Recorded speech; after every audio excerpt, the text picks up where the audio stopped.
Today, I want to talk about how to change your karma.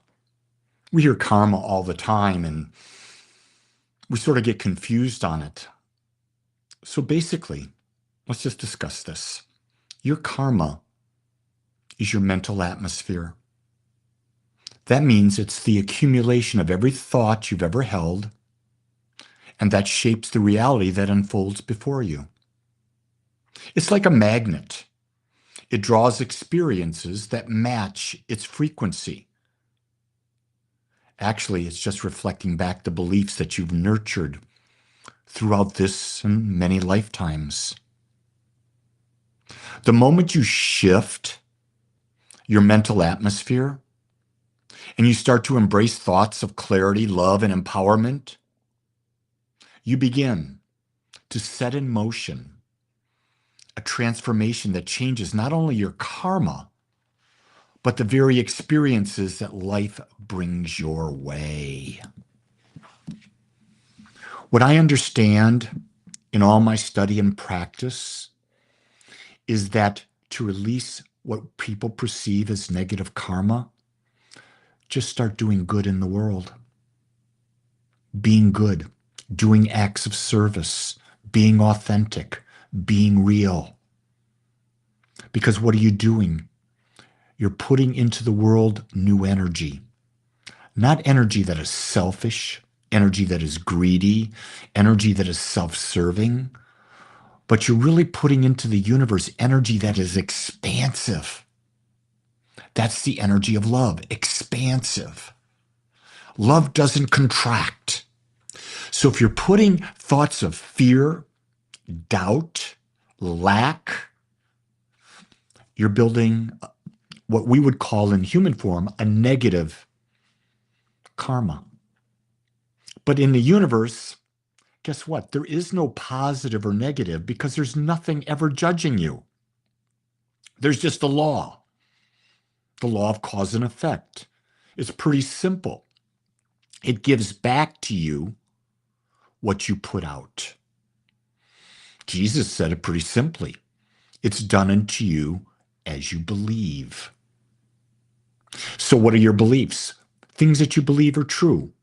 How do you get those beliefs? All your prior thoughts. Whether it be this lifetime or if you believe in past lifetimes, you have a thought atmosphere. And that thought atmosphere is what changes. I can tell you now that I've been out of the corporate world for a little over now, 20 years. And since I've left the corporate world, I've changed the way I think. I changed the way I feel. I changed the way I act. And my life is so different.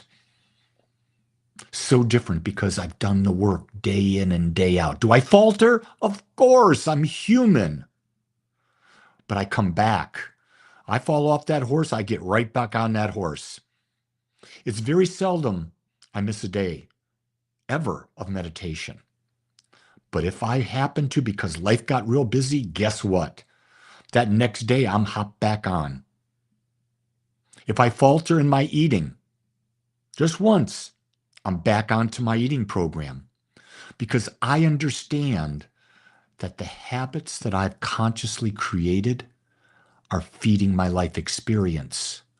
And realize almost everything you do is habitual. You're not making a conscious choice. Maybe you're lucky if you're making a conscious choice 1% of your day. Most of the rest of your day, it's all habitual. So if you know that, if you understand that, ooh, why not create habits that serve? Habits that are expansive. Habits of being of service in the world, putting good into the world, changing your karma. I don't really talk about karma much. I simply talk about what's my mental atmosphere today? What is the dominant nature? What is the frequency of my thoughts? What is the frequency of my emotions? Is it loving or is it fearful? Is it wise or is it doubtful? Is it abundant or is it one of lack?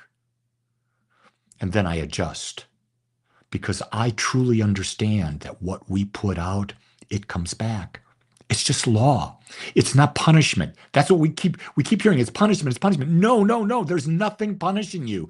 There's no one judging you. There's just the law, and it's impersonal. And that law responds to everyone the same way. It creates your mental atmosphere. Your frequency draws to you those experiences. And how does it do it? It's how you focus. The same thing can happen to me, and can happen to you, can happen to others, and we'll all have a different experience based on the perception. And the perception is our beliefs. The perception is the karma that we look through life at. Something to think about today. With that, everyone, it's a great day to be alive, and you get to make it so. Much love and great karma.